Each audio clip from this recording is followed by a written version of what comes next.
What's going on, guys? Mickle here, and we just got some explosive new evidence in the Ripple SEC case that you guys need to see. The walls are closing in for Bill Hinman and his Ethereum free pass.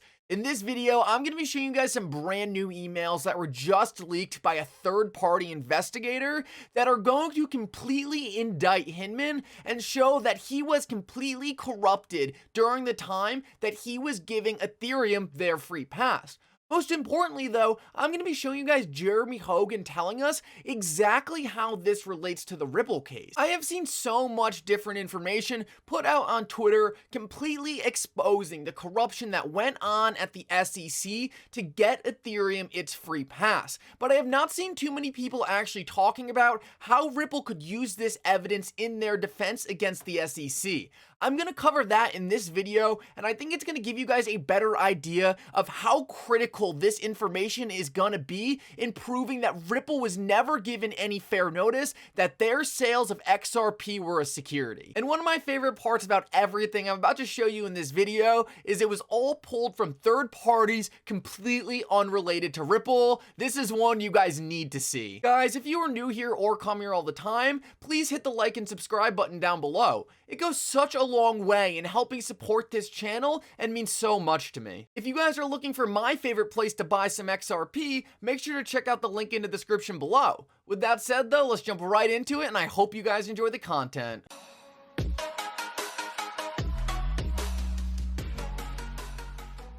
Alrighty guys, well let me start off by saying this has been a very bad day for the SEC. One thing that has always perked my interest about this entire thing, this whole Ethereum free pass, was the fact that the SEC decided to go after Ripple, despite the fact that Ethereum was the way easier target. It didn't make sense if the SEC was really trying to gain control over the crypto market, why they wouldn't go for the easier case. Since the SEC first started talking about cryptocurrencies at their agencies, there's literally only been one thing they have been consistent about, and that is that they view all ICOs as securities. Now this begs the question, if the SEC was really trying to go after different cryptocurrency companies to gain control over the industry, why would they go after a firm like Ripple who never held an ICO when they had such an easy target in Ethereum?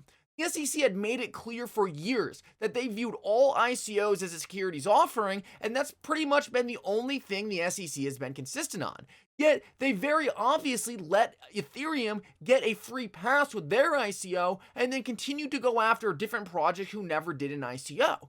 This raised some serious alarms for me because when I looked at this, I was like, the SEC strategy literally doesn't make any sense. They picked the hardest target to go after and are trying to enforce policies they never made clear to the market. It almost seemed to me like Ethereum was given some kind of immunity because they were able to do things that no one else in the industry would ever be able to get away with.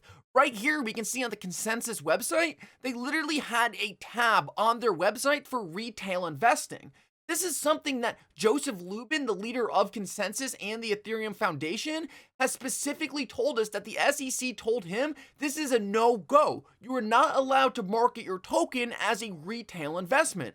And this is something the Ethereum Foundation and Consensus seem to have no problem doing. This is all while Ripple is being sued for almost this same exact thing. And the funniest part is Ripple went out of their way not to do things like this. So it shows that the SEC is holding different projects to completely different standards. And this is one of those things very early on that made me realize that this case has nothing to do with Ripple doing something wrong, and that there was something so much bigger going on behind the scenes that was really driving this case forward. And what was this thing going on behind the scenes? Well, Empower, a third-party agency investigating the SEC, actually released some exculpatory emails today that divulges right into that. Now, just remember, we're going to talk about later in this video directly how this can be used by Ripple in their case against the SEC, but it's super important to point out how insane these emails are. These aren't just normal bad. These are really bad.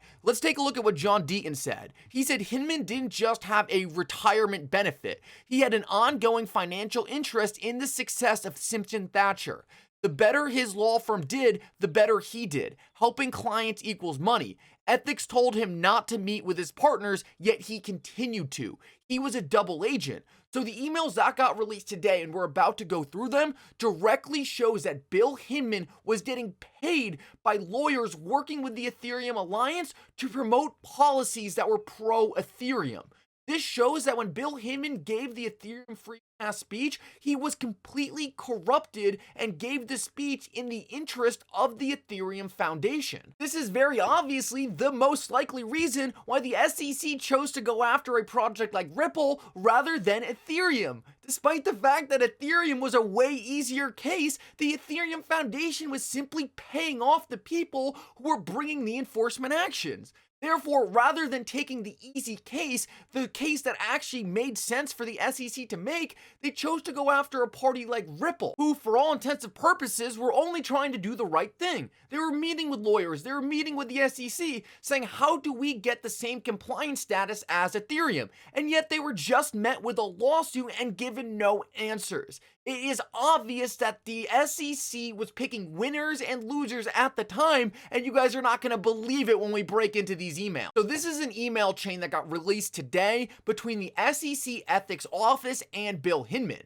Just the fact alone that the SEC Ethics Office was very aware of conflicts of interest going on at this time proves that this is in no way any kind of conspiracy theory. Unless you think the SEC Ethics Office investigating their own commissioners is a conspiracy theory, then I don't know what to tell you. The fact that the SEC's Ethics Office knew about this shows that what we are digging up here has a ton of merit, and this has actually already been investigated by the SEC themselves. So let's break into this and read what the Ethics Office had to say. So this email is from the SEC Ethics Office to Bill Hinman.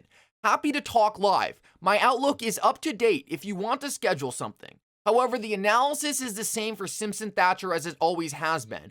You have a bar under the criminal financial conflict with Simpson because you have an ongoing financial interest in the firm. Meeting with them while having such a conflict is not permitted. As we discussed during your briefing, even calls with them are not permitted. It is also a serious optics issue. You can't be seen granting them special status to a firm that you have financial interest in. This meeting is small enough to raise concerns. And then ongoing, but Bill, it occurs to us that you have a full financial conflict with your old firm, not just an impartial one. Hence, you should not be having any meetings with your old firm, even group meetings. This is huge. Right here, we have the SEC's ethics department telling Bill Hinman, you have a complete financial conflict of interest going on here with Simpson Thacher, and you need to stop meeting with them immediately because this is very bad optics for the organization.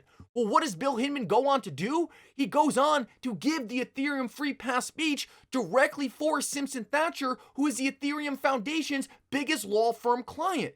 This could not be more obvious, and the fact that we dug this up and the SEC was trying to hide this is insane. Even crazier though, according to Empower Oversight, even after he was administered these warnings by the SEC's ethics department, he continued to meet with Simpson Thacher at least 3 more times.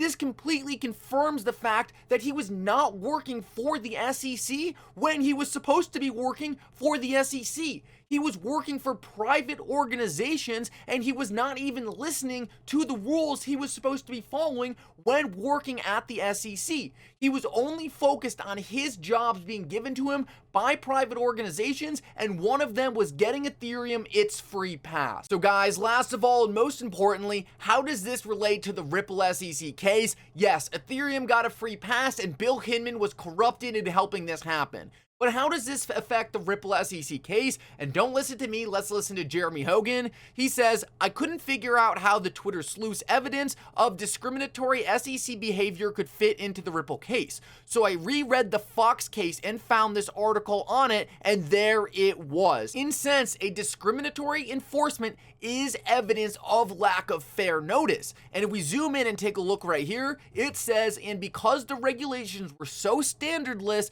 that they ought authorized or encouraged seriously discriminatory enforcement. So what Jeremy Hogan is pointing out here is the fact that there is actually legal precedent that points to the fact that Ethereum getting a free pass and then Ripple being attacked on many of the attributes that Ethereum got away with shows that the enforcement going on in the crypto market is completely arbitrary. And the fact that the SEC was willing to do such a contradictory lawsuit towards Ripple when they gave Ethereum the free pass is direct evidence that there is no clear rules for these crypto firms to follow. So this is a direct booster of Ripple's fair notice defense and shows that despite the fact that they tried to do everything they could to be a responsible custodian of the XRP, it didn't matter because the SEC could always turn around and one day say, hey, there's no rules, so based on the rules we made up today, you're out of compliance, and that is exactly what happened. The good news about all of this, though, is that the XRP community is on top of this. The SEC pissed off the wrong people. We are not going to let them get away with this, and this is evidence found by the community that is being brought to the court showing that the SEC is way out of line, and we are not going to stand for it. I really like this tweet from Ashley Prosper. She said the SEC messed with the hornet's nest when they went after Ripple, hashtag XRP. I completely agree with this. I do not think the SEC had any idea what they were getting themselves into when they went after Ripple, when they went after XRP. They obviously knew they were going to have to fight the case against Ripple. I don't think they expected to have such an army of people coming after them and demanding that they stand down. One thing is for sure, though, we are going to end up on the right side of this, and if the SEC wants to move forward with any credibility left at their agency, they should end this thing immediately. Guys, thank you so much for coming. I hope you enjoyed the content. For now, Mickle out.